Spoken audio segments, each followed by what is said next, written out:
नमस्कार दोस्तों, स्वागत है आपका गब्बर न्यूज़ में। वित्त विहीन शिक्षक साथियों, पहले शिक्षक कर्मचारी, फिर देश का बेरोजगार नौजवान और अब देश के अन्नदाता किसान को भी वर्तमान पूरे देश की शोषणकारी सरकार ने अपनी शोषणकारी नीति के तहत दोनों सदनों में किसान विधेयक पास कराकर उनको भी नहीं छोड़ा।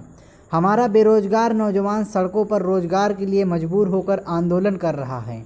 हमारे देश के किसान भाई भी अपने आप को लुटता हुआ देखकर उग्र व आंदोलित हो रहे हैं। काफ़ी समय बाद भाजपा सरकार इन लोगों को बहकावे नहीं ले पा रही थी।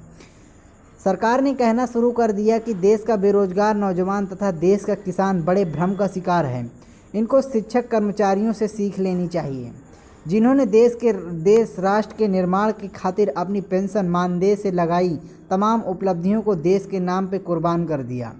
सरकार के खिलाफ लगातार 5 साल धरना प्रदर्शन करने के बाद भी चुनाव के समय अपनी सारी मांगों को दरकिनार करके चल रहे शोषण के राष्ट्र निर्माण में सहयोग करते हुए हमें दूसरी बार भी मोमबत्ती जलाकर थाली और शंख बजाकर पूर्ण रूप से समर्थन दिया।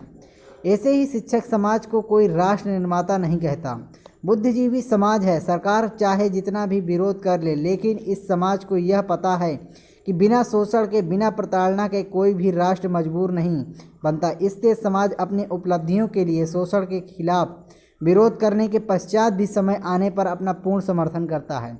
लेकिन किसान तथा बेरोजगार नौजवान इस बात को लेकर नहीं समझते। उनके अपने पूर्वजों से सीख लेनी चाहिए, जिन्होंने देश की आज़ादी के लिए तमाम प्रताड़ना को सोते हुए देश को अपनी जान तक न्यौछावर कर दी। किसान को भी यह भी अच्छे से समझ नहीं चाहिए कि जब तक उद्योगपतियों को खजाने में लगातार वृद्धि नहीं होगी, तब तक देश की तरक्की नहीं हो सकती। क्योंकि उद्योगपतियों का खजाना भी कहीं आकाश पाताल में से नहीं भरता है, इन्हीं गरीब किसानों के दम पर ही वह आश्रित है। जिनको किसान आज काला कानून कह रहा है, वही वास्तव में सफ़ेद कानून है। उद्योगपतियों अगर मजबूत होगा तभी देश तरक्की करेगा। सरकार को पूरा विश्वास है कि आने वाले समय में किसान इस बात को जरूर समझेंगे कि उसका शोषण व प्रताड़ना देश के लिए नितांत आवश्यक है।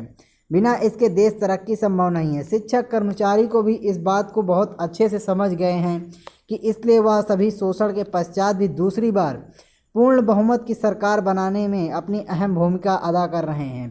इसी को देखते हुए भाजपा ने शिक्षक तथा स्नातक एमएलसी की सीटों पर अपने सारे प्रत्याशी उतारने का फैसला किया है। उसे पूरा विश्वास है कि इस बार भी शिक्षक को बेरोजगार नौजवान देश की तरक्की के लिए, देश के विकास के लिए, हिंदू मुस्लिम के नाम पर, राम मंदिर के नाम पर, चीन पाकिस्तान के नाम पर शोषण को अपनाकर उन्हें अपना समर्थन जरूर देंगे। वित्तविहीन शिक्षक साथियों, आप अपने सम्मान के लिए, आप अपने सम्मानजनक वेतन के लिए आप किसी भी नेता के बहकावे में ना आकर अपनी गलत नीति वाली सरकार को चुनें। आप अपने सम्मान के लिए उस नेता को चुनें जो आपको सदन में आपका सम्मान दिला सके। वित्तविहीन शिक्षकों से जुड़ी हर एक खबर को प्राप्त करने के लिए आप हमारे यूट्यूब चैनल गब्बर न्यूज़ को सब्सक्राइब कीजिएगा, क्योंकि वित्तविहीन शिक्षकों से जुड़ी हर एक खबर हम आपके लिए लेकर आते हैं। तो दोस्तों, मिलते हैं किसी नई खबर के साथ, तब तक के लिए नमस्कार।